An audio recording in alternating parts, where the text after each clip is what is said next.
जहां का बादशाह है, वो जो कुल कायनात का खालिक व मालिक है,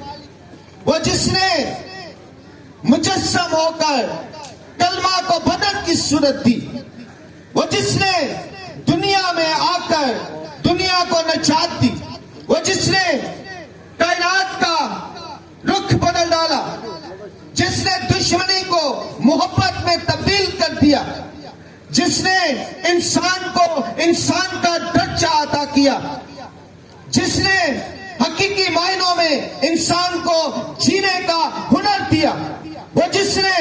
हकीकी मायनों में इंसान को तब्दील कर दिया,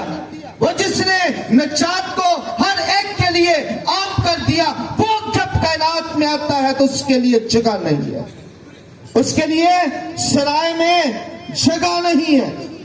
क्यों जगह नहीं है उसके लिए सराय में? इसलिए क्योंकि उसे सराय में जगह चाहिए ही नहीं है, उसे सराय में जगह चाहिए ही नहीं है, उसे जगह चाहिए आपके दिलों में, और वह चाहता है कि आपके दिलों में पैदा हो।